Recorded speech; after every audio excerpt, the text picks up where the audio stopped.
ನಮಸ್ಕಾರ ಸರ್ ಎಲ್ರಿಗೂ. ನಮ್ಮ ಅಣ್ಣ ತಮ್ಮಂದ್ರಿಗೆ ಅಕ್ಕ ತಂಗಿಯವ್ರಿಗೆ ನಮ್ಮದು ಮುಳ್ಬಾಗ್ರ ನಮ್ಮ ಹೆಣ್ಮಗುನ ಕೊಟ್ಟಿರೋದು. ಮತ್ತು ಮುಳ್ಬಾಗ ತಾಲೂಕು ಹೈದರಿನಗರು. ನಮ್ಮ ಹಳ್ಳಿನೂ ಸೈಯದ್ ಬಾಬಾಜಾನ್ ಅಂತೇಳಿ. ಅವ್ರಿಗೆ ಅಕ್ಮಲ್ ಬೇಕು, ನೌಶಾದ್ ಬೇಗು, ಅಕ್ಮಲ್ ಬೇಗು, ಮುರಾದ್ ಮೇಗು. ಅವರು ಚಿಕ್ಕಪ್ಪ ದೊಡ್ಡಪ್ಪ ಅಣ್ಣ ತಮ್ಮಂದರು ಮಗ ಎಲ್ಲ ಸೇರಿ ₹1,00,000 ಬಡ್ಡಿ ಕೊಟ್ಬಿಟ್ಟು 10,000 ರೂಪಾಯಿ ಇಂಟ್ರೆಸ್ಟು. 1-2 ತಿಂಗಳು 20,000, 4 ತಿಂಗಳು 40,000 ಹಿಂಗೆ ಕೊಟ್ಟು ನಮ್ಮ ಯಜಮಾನ್ ಯಾವ ಕಡೆ ನಿಲ್ತಾನೆ, ಮಕ್ಕಳಲ್ಲಿ ಹೆಣ್ಣರಲ್ಲಿ ಯಾವ ಕಡೆ ಇಲ್ದಾನೋ ಅವ್ರಿಗೆ ತುಂಬ ಪೀಡಿಸ್ತಾಯಿದ್ರು. ಯಾರು ಇಲ್ಲ ನಮ್ಮ ಹಳ್ಳಿಗೆ ಪೀಡಿಸಿ ಬಡ್ಡಿಗಳು ಕೊಟ್ಟು ಕಟ್ಟಿ ಸಾಕಾಗಿಬಿಟ್ಟು ಲಾಸ್ಟ್ನಲ್ಲಿ ಅವ್ರಿಗೆ ತುಂಬ ಕಷ್ಟ ಆಗೋಯ್ತು. ಇದು ವಿಷ ಕೊಡ್ಬಿಟ್ರು. ಯಾರೋ ನೌಶಾದ್ ಬೇಗು ಅಕ್ಮಲ್ ಬೇಗು. ಅಲ್ಲಿಂದ ಮೆಡಿಕಲ್ಗೆ ಹಾಕ್ಕೊಂಡು ಹೋದ್ರಿ. 4 ದಿವಸ ಇತ್ತು. ಅಲ್ಲಿಂದ 3-4 ಲಕ್ಷ ಖರ್ಚು ಮಾಡಿದ್ವಿ ನಾವು, ಮಿಗಲಿಲ್ಲ. ಎಲ್ಲ ಇಷ್ಟೆಲ್ಲ ಆಗಿದವ್ರಿ. ಅವ್ರು ಕೌನ್ಸಿಲರ್ ಯಾತಕ್ಕೆ ಸರ್ ಕೌನ್ಸಿಲರು? ಬಡವ್ರಿಗೆಲ್ಲ ಕೌನ್ಸಿಲರು, ದುಡ್ಡಿರೋರ್ಗೆ ಆಸ್ತಿ ಇರೋರ್ಗೆ ಕೌನ್ಸಿಲರ್ ಅವರು. ತಮ್ಮನ್ಗೆ ಅಣ್ಣ ಬಂದು ಅಕ್ಮಲ್ ಬೇಕು ಬಂದು ನೌಶಾದ್ ಬೇಕು ಸಪೋರ್ಟ್ ಮಾಡ್ತಾರೆ.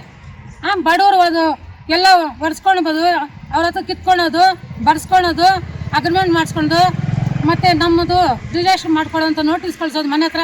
ಇದೆಲ್ಲ ಬಡವ್ರಿಗೆ ಕೆಲಸ ಕೊಡ್ಬೋದಾ? 2 ಹೆಣ್ಮಕ್ಳಿರ, ಸಂಪಾದನೆ ಮಾಡೋರಿಲ್ಲ, ಕೂಲಿ ಮಾಡೋರಿಲ್ಲ. 2 ಹೆಣ್ಮಕ್ಳನ್ನ ಹಾಕೊಂಡು ಹುಡುಗಿ ಏನು ಮಾಡ್ಬೇಕು ಹೇಳು? ನೀವು ಮುಸ್ಲಿಮ್ಸೇ, ಅವರು ಮುಸ್ಲಿಮ್ಸು ಈ ಥರ ಕೊಡ್ತಾಗೆ ಕೆಲಸ. ಹೋಗಿ ನಮ್ಮ ಮನೇಲಿ ಯಾರು ಇಲ್ಲ, ನಮ್ಮ ಗಂಡ ಹೆಂಡತಿ ನನ್ನ ಮಗ ಇದ್ನು. ನಾವು ಹೆಂಗೇನಾಗಲಿ ನಮ್ಮ ಕಷ್ಟಪ್ಪ ಹೋಗಿ ಹೆಣ್ಮಕ್ಳು ನೋಡ್ಕೊಂಡು ಸಾಕ್ಕೊಂಡು ಹೆಂಗೆ ಅವ್ರಿಗೆ ಹೊಟ್ಟೆಗೆ ಊಟ ಹಾಕಂತೇಳಿ ನನ್ನ ಮಗನ ಕಳಿಸಿದ್ದೀನಿ. ಅಲ್ಲಿ ಹೋಗಿ ಸಾಲ ಹೊರಹೋಗಿ ಅಲ್ಲಿ ಹೋಟ್ಲ ಹತ್ರ ನಿಮ್ಮ ಮಾವ ಇಷ್ಟು ಕೊಡಬೇಕು ಅಷ್ಟು ಕೊಡಬೇಕು ಬಂದ್ ಮಾಡ್ತೀನಿ, ಮತ್ತು ಏನು JCB ತಗೊಂಬಂದು ಹೊಡಿಸ್ತೀನಿ ಅಂತೇಳಿ ಅವನು ತುಂಬ ಟಾರ್ಚರ್ ಕೊಡ್ತಾ ಇದ್ದಾರೆ ಹೋಟ್ಲ ಹತ್ರ. ಈ ಥರ ಮಾಡ್ತಾರೆ. ನಮ್ಮ ಮುಸ್ಲಿಮ್ಸ್ ಆಗಿ ಕೌನ್ಸಿಲರ್ ಆಗಿ ಬಡವ್ರು ಸಪೋರ್ಟ್ ಮಾಡಬೇಕಾ? ಈ ಥರ ಕೆಲಸ ಕೊಡಬೇಕು. ಹೋಳಿ ಪ್ರಕಾಶ್ ಅವ್ರು ಯಾರೋ ಹೇಳಿದ್ರು, ಅವ್ರ ಹತ್ರ ಹೋಗಿ ಸಹಾಯ ಕೇಳಿ ಕೋಲಾರ್ನಲ್ಲಿ ಅವ್ರ ಕಡೆಯಿಂದ ಕರ್ಕೊಂಡ್ಬಂದು ನಾವು ಬಂದು ಇಲ್ಲಿ ಎಸ್ ಪಿ ಆಫೀಸ್ನಲ್ಲಿ ಬಂದು ಮಾತಾಡಿ, ಮತ್ತು ಸಿದ್ನಾಕ್ನಲ್ಲಿ ಮಧು ಅಣ್ಣ, ಶಾಕಿರ್ ಅಣ್ಣ, ಶಕೀಲ್ ಅಣ್ಣ ಇವ್ರನ್ನೆಲ್ಲ ಕರ್ಕೊಂಡ್ಬಂದು, ಪಾಪು ಅಣ್ಣ ಅವ್ರನ್ನ ನಮ್ಗೆ ಗೊತ್ತಿಲ್ಲ, ಯಾರೋ ಬಂಗಾರ ಬಟ್ಟಲೆ ಹೇಳಿ ಅವ್ರನ್ನ ಕರ್ಕೊಂಡ್ಬಂದು ಅವ್ರ ಸಹಾಯದಿಂದ ನಾವು ಇಷ್ಟವರೆಗೂ ಬಂದಿದ್ದೀವಿ. ಏನೋ ನಮ್ಮ ಹೆಣ್ಮಗದೊಂದು ಅಷ್ಟು ಸೈಡ್ ಇದೆ.